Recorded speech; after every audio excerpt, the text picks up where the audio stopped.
Hello everyone, welcome to kitchen jam. आज हम बनाएंगे जन्माष्टमी स्पेशल मेवा पाक और इसे हम बिना चाशनी बना के तैयार करेंगे। ना बिखरेगा ना टूटेगा। इसे बनाने का तरीका बहुत ही ज़्यादा आसान है, झटपट से ही तैयार हो जाएगा। तो फिर चलिए शुरू करते हैं।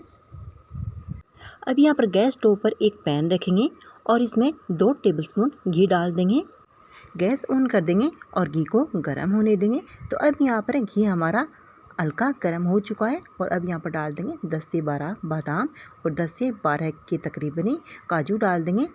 तो ये काजू बादाम आप अपने हिसाब से डाल सकते हैं, कम या ज़्यादा। अब हम फ्लेम लो टू मीडियम रखेंगे और लगातार चलाते हुए इनका हल्का सा कलर चेंज होने तक इन्हें सेक लेंगे। बादाम काजू सेकने से इनकी नमी दूर भी हो जाएगी। हमारा जो पाक है ना, वो लंबे समय तक भी चलेगा और टेस्टी भी बनेगा, क्योंकि ये क्रिस्पी हो जाएंगे सेकने से और इनका टेस्ट और भी ज़्यादा बढ़ जाएगा। तो अब यहाँ पर हल्का कलर चेंज होने तक मैंने इन्हें 1.5 से 2 मिनट तक ये सेक लिया है और एक प्लेट में निकाल दिया है। और अब हम इसे साइड में रख देंगे। अभी पैन के अंदर थोड़ा घी बचा हुआ है, 1 टेबलस्पून के तकरीबन, और अब डाल देंगे 1 कटोरी मखाने। तो मखाने भी आप अपने हिसाब से ले सकते हैं। अब हम फ्लेम लो टू मीडियम रखेंगे और लगातार चलाते हुए इन्हें क्रिस्पी होने तक सेकेंगे। तो काजू बादाम मखाने एक साथ सेक सकते हैं, लेकिन काजू बादाम जल्दी सीख जाते हैं और मखानों में थोड़ा सा टाइम लगता है क्रिस्पी होने में। इन्हें 3 से 4 मिनट लगे हैं, तो मैंने इन्हें क्रिस्पी होने तक सेक लिया है। अब इन्हें भी काजू बादाम वाली प्लेट के अंदर निकाल देंगे। अब यहाँ पर डालेंगे 6 टेबलस्पून घी और वजन में नापें तो ये 25 ml के तकरीबन है। अब यहाँ पर मैंने लिया है 2 टेबलस्पून गोंद मेवा पाक में डालने से इसका टेस्ट बहुत ही ज़्यादा बढ़ जाएगा और गोंद के बिना तो मेवा पाक अधूरा सा लगता है। अब यहाँ पर घी हमारा मीडियम गर्म हो चुका है और थोड़ा थोड़ा गोंद डाल करके इसे थोड़ा सा कलर चेंज होने तक इसे फ्राई करेंगे और फ्लेम लो रखेंगे। लगातार चलाते हुए इसे सेक लेंगे। अब यहाँ पर गोंद का लाइट ब्राउन कलर हो गया है, ये अच्छे से क्रिस्पी हो गया है। इसे हम अब निकाल लेंगे। तो अब यहाँ पर गोंद को मैंने एक प्लेट में निकाल लिया है और 2 बार करके मैंने इस गोंद को सेका है। अब गोंद को ठंडा होने के लिए साइड में रख देंगे। अभी पैन के अंदर थोड़ा घी बचा हुआ है, इसमें 1 कटोरी नारियल पाउडर डाल देंगे और वजन में नापिए तो ये 100 ग्राम के तकरीबन है। और अब यहाँ पर 2 टेबलस्पून मगज के बीज डाल देंगे और 2 टेबलस्पून खसखस डाल देंगे। तो सामग्री जो मैंने डाली है इसमें से आप कोई भी स्किप कर सकते हैं, जो आपके पास नहीं है, आप लेना नहीं चाहते हैं। अब फ्लेम लो रखें और लगातार चलाते हुए थोड़ा सा कलर चेंज होने तक सभी चीज़ों को सेक लेंगे। तो अब यहाँ पे मैंने 1 मिनट के तकरीबन सभी चीज़ों को सेक लिया है। और अब हम डाल देंगे थोड़ी सी किशमिश। तो किशमिश बहुत ही जल्दी सीख जाएंगे। अभी नारियल पाउडर सभी चीज़ें गर्म है। तो अब मैंने 15 से 20 सेकंड तक के लिए सेक लिया है। तो अब हम गैस ऑफ कर देंगे। नारियल पाउडर सभी चीज़ें गर्म है, तो इनके बीच में ही ये किशमिश थोड़ी देर और सेक जाए। हम चलाते रहेंगे गर्म में तब तक। अब यहाँ पर किशमिश सभी चीज़ें सीख चुकी हैं, मैंने इन्हें प्लेट में निकाल दिया है।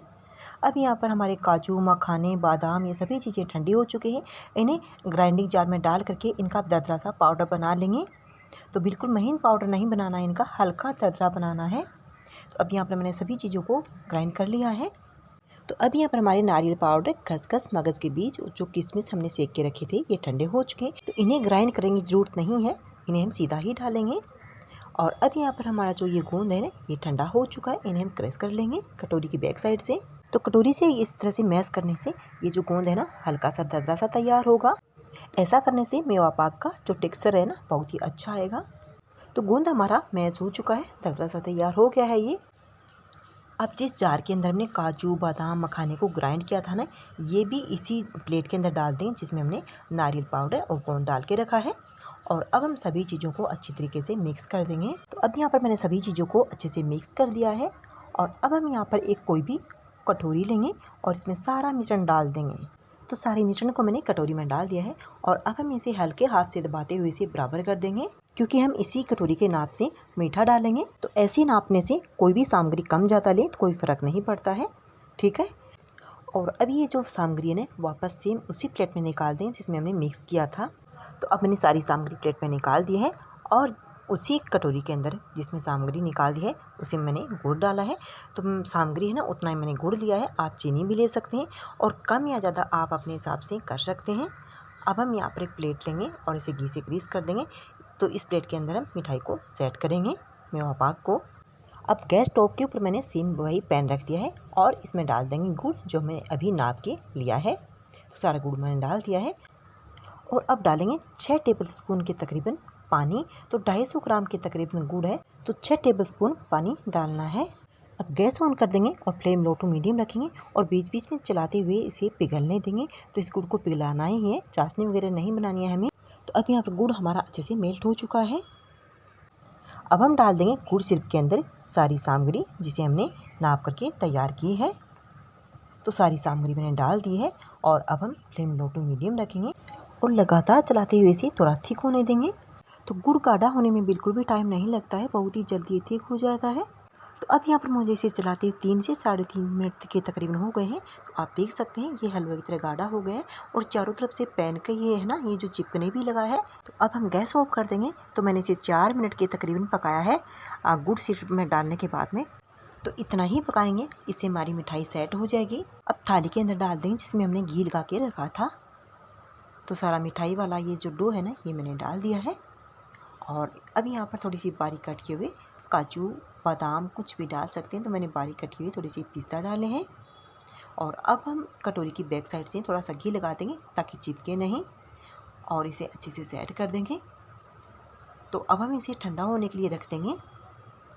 अब यहाँ पर हमारा जो मेवा पाक है ये अच्छे से ठंडा हो चुका है। अब हम इसे कट कर लेंगे। तो आप अपनी पसंद से कोई भी शेप में इसे कट कर सकते हैं। तो आप देख सकते हैं बिना चाशनी के कितना झटपट से ही तैयार हो गया है और ये ना बिखर रहा है ना टूट रहा है। ये बहुत ही ज़्यादा अच्छा और स्वादिष्ट बना है। तो आप ये रेसिपी ज़रूर से ट्राई करके देखिएगा, बहुत ही ज़्यादा आसान है इसे बनाना।